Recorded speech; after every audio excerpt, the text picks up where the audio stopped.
in the end, because they imitate only in group, these are the only outcomes that can happen. So in this aspect, it only tells us, okay, this is a precondition then for this pro-blue norm or pro-red norm to emerge. But nevertheless, I agree, it might be interesting to see what happens during the process and what influences, for example, during the process, the society to go in one or the other direction. We have only now it was a little bit let's say almost superficial. The other two experiments I made where I just look, one starts with a fixed signal, the other one with a random signal. And look what happens at the end. It doesn't really completely explain why this happens not so often. And for this, we have to take a look probably in the what happens during the process. So in this effect, the next step we wanted to do, since I haven't recorded in my runs what happens during this step, I have to do the simulations again. As you know, this is. But we really, just because inspired by Brian's paper, want to take a look at this too.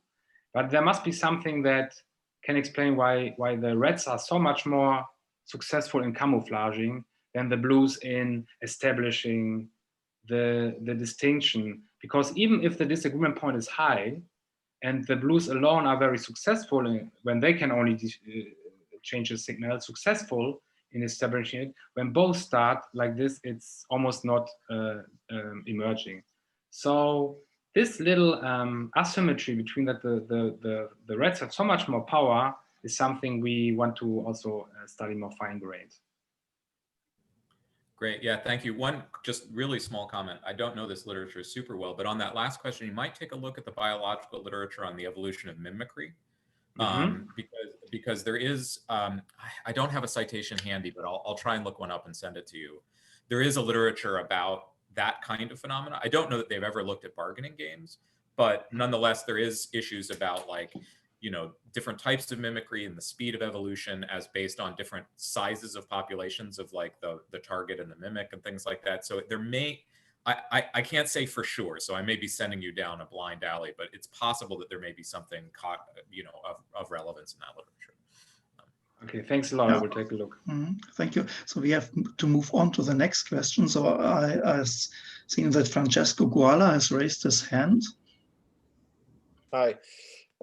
I have a question about costly signaling. And I mean, the question is that I always read the evolutionary literature as saying that an extremely important mechanism whenever you have different types of players in order to solve these kind of problems, the problem of figuring out who is who, is costly signaling.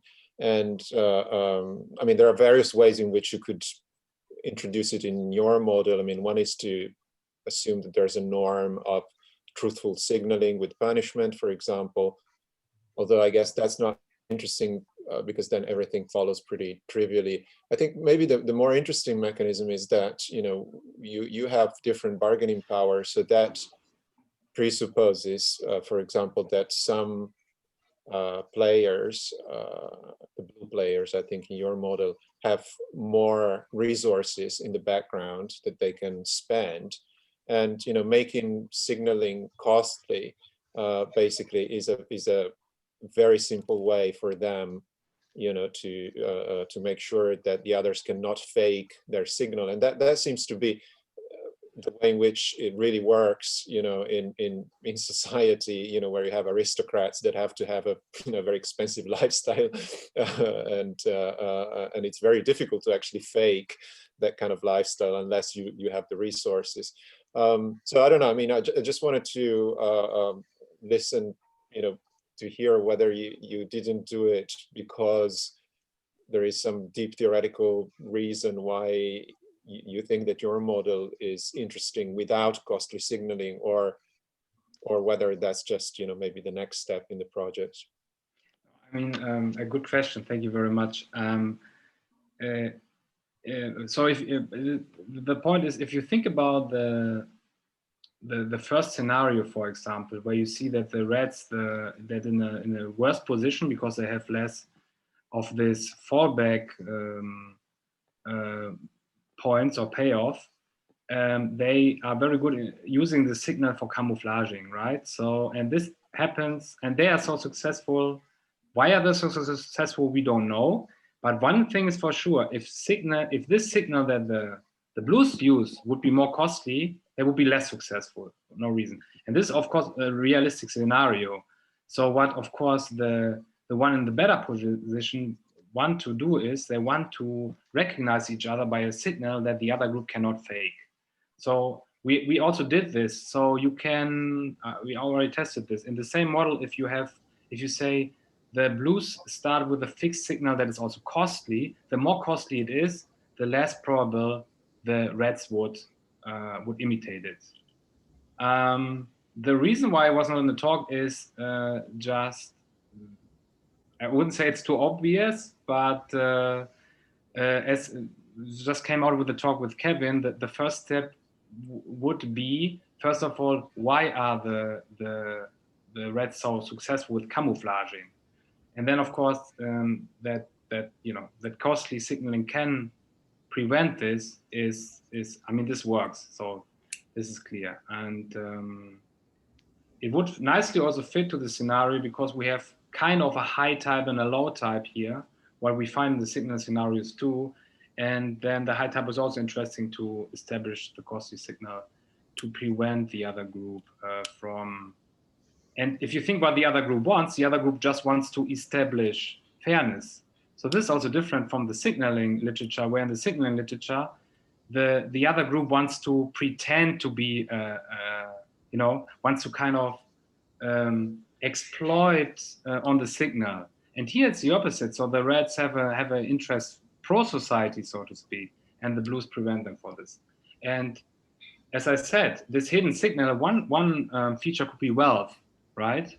So that and this is a good example, or social class, that the higher social class don't want to exactly have this symbol. How do they do this? Of course, they do it with expensive suits, right? With expensive cars. This is the way how they can signal this, and this is where the costly signal comes in and would work prevent for camouflaging. So no, I mean, no doubt. We tested this, and costly signaling helps at this point. Thanks. Yeah, let's move on to the next question. Is by Jose Luis Bermudez. Yeah, hi. I was wondering if you could say something about something that you said you weren't really going to talk about, but that it's obviously relevant here, which is the sort of real world applicability of your models. And to focus the discussion, perhaps you could say something about what you take to be the kind of social interactions that are best modeled as Nash demand games, and why in those cases the patterns that you identify would count as oppressions. I mean, as I said at the beginning, one important precondition is that we consider fairness at a fair split. So of course, this is not always fairness. Fairness is sometimes like who for example, participated more in the joint work, maybe deserves also more. So the precondition is where we consider situations where you can more or less exchange the players. There where a fair split is, or 50-50 split is a fair outcome. A real world example could be, like couples that have to, help in the household, and they have to negotiate how much they do helping in the household, right? Do they do the same, or is one of them saying, because I bring more money home, I have to do less at home, or something like this, just to give an example. And when it comes, of course, I hope that also in the next talk we will see more concrete examples about this. We will see more examples of the Nash demand game. But you should also not forget, it's the game itself is a very simplistic version, which tries to understand on a very basic and general level what kind of factors influence fairness and unfairness. And as I said, of course, a more realistic model would assume maybe also asymmetric positions where I think somebody invested 80% of his time in a project, he should get 80% out. This is, yeah.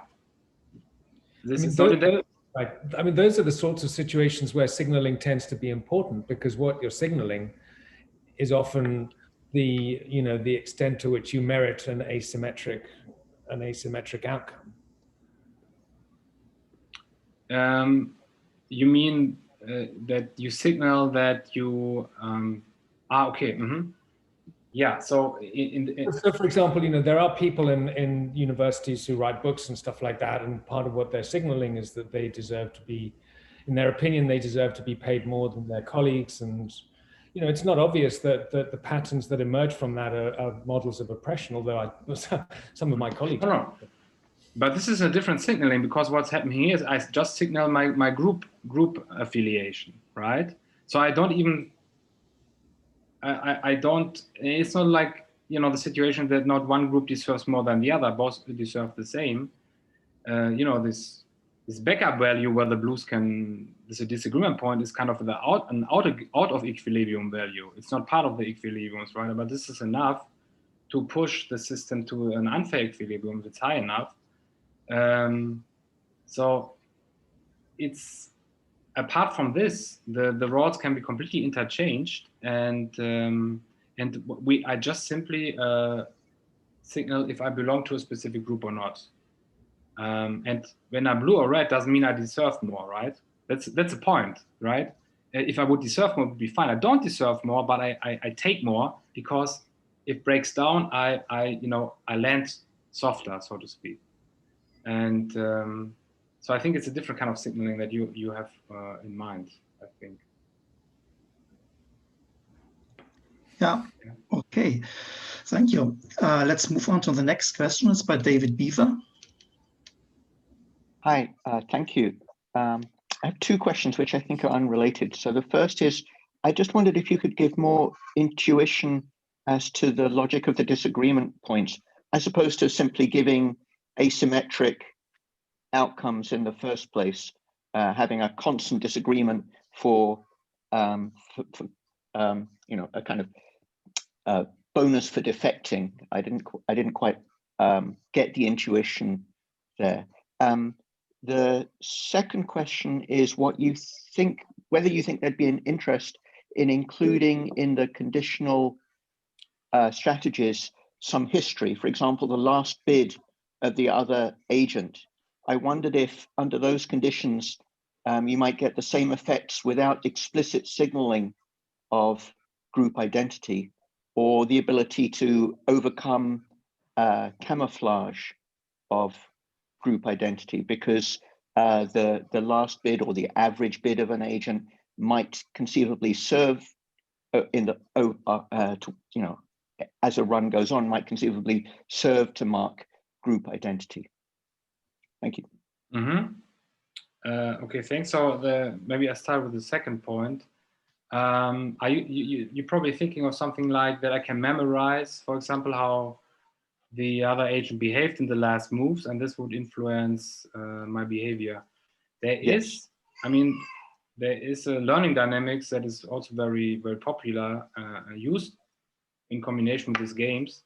It's also called fictitious play, where an agent is really memorizing how the other agent behaved the last rounds and is playing a best response. There's even a little bit more assumption of rationality in this kind of learning. So I used the most simplest versions, like imitation, without agents really reconsider any rational aspects. But in this kind of learning, it's interesting that you asked. I mean, it has people found out that this bargaining power effect can also be reconstructed with this kind of learning.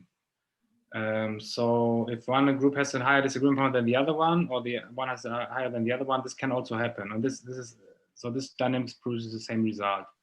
But it can, for example, not reproduce the other effect I showed you. I didn't discuss in detail this Red King effect, where you have different population sizes. This cannot reproduce, especially not with the standard, at least not with the standard of this learning dynamic. So what I wanted to say with this is that yeah, the learning dynamics or the adaptive dynamics can have an effect on the outcomes, but to this effect that was more central of my talk, or the discussed more, the bargaining power effect would also emerge under this kind of learning.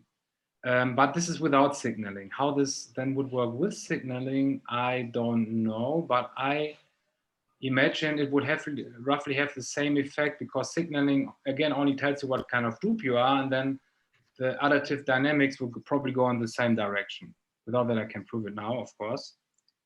The other question, the more general question, was that what this disagreement point means. I mean, it's basically like the idea we have a bargaining situation, and if bargaining fails, then I just, as I said before, I just have some extra, something I can, or I'm not that needy, so to speak, that bargaining works out, right? I fall softer, and yeah, in real life situation, it's just like when we negotiate of something that's very essential to you, but not that essential to me, then I probably can be little bit more bold, because I know how much you need, the deal to be done.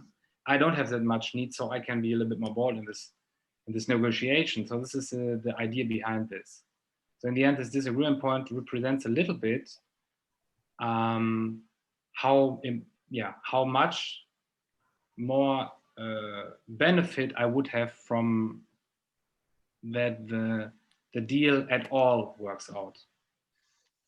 And a type of experiment you didn't perform, I think, but you could ask the question, under what circumstances would disagreement points balance out increased population, at least on an intuitive level? I'm not sure the experiments would turn out to be very interesting, but you could think about, as a model for society, how much would you have to forgive people, forgive minorities who failed to reach agreement, in order that their incentive structure ended up matching that for the larger group. This is a very good point. So this is the idea about that the disagreement point itself can be dynamic and change over time. What is not in my model, but tomorrow there will be by Christoph Hesse, he will present a model also with the Nash demand game where he exactly is doing this. That the disagreement point can change. So it's part of the dynamics that it changes over time. And so, yeah. And here's also the model is a little bit richer and has also other aspects. Mine is very minimalistic. But yeah, there are definitely also interesting aspects. And he also find out that under specific conditions, the disagreement points also, get closer to each other. So yeah, take a look at the talk tomorrow too. Thank you. You're welcome. Yeah, so we have one more question by Manfred. Oh, hi. So I have a question about expensive signaling, or rather cheap signaling, and application to real-world phenomena. So there is this phenomenon of the ripped jeans fashion, which I don't quite understand. So ripped jeans became fashionable about 10 years ago. It's certainly not expensive to produce a ripped jeans, even though I understand that nowadays, if you buy them ripped, they are quite expensive. They signal something that belongs to a class or a population that is certainly not considered of influence in society. And of course, there are other phenomena like that as well. Is there any game theoretic possibility to explain this kind of fashion and how it became not a dominant signal, but a quite strong signal in our society? Can you give an example? People that have ripped jeans, torn jeans. Mm-hmm. So something that is certainly not expensive to produce, something that initially certainly did not signal the wearer of a torn jeans to be of someone of great influence or so. And there are other kinds of phenomena where features of the, let's call it, underclass became extremely popular and a signal in the dominant culture or some parts of the dominant culture. Is there any way of seeing this as a developed code or so with game theoretic means? Okay, this is, I have to think about this a little bit. I mean, this model is, I mean, the idea is that, for example, this different disagreement point can stand for social class, but it's not really representing social class. So I think you would need a model with a more complex set of features, where you should also explain why specific features of the lower class, so to speak, might be also interesting. You know, I mean, it might have to do. It might have to do something also with, you know, that there is a tendency from one generation to the other to be different than my parents or something like this, and then they feel attracted to this. So there is kind of it is definitely, so there is a tendency to want to establish differential signaling, so to speak. But this is, of course, I think for clearly different reasons. I just think about what kind of, I don't think the Nash demand way or bargaining game is the right model here. Could think what kind of model it could be. It could be something like a coordination game, maybe, where then there's a trend that we want to coordinate on the other equilibrium. Yeah, so we have multiple equilibria that are maybe more or less arbitrary. They have no meaning like this is fair, this is not fair. You know, it's just like different way to express and to agree on something. And this might be a push that there might be, maybe the dynamics must have something like an interest in be different than others, and then push the system to the other equilibrium of this kind of game. So I think that it's pretty surely possible to model this game theory. I think so too. So there must be a benefit in showing that you are different somehow. Thanks. Yeah, you're welcome. Yeah, I think we are already at the end of the question session, and we can thank the speaker once more. And thank you.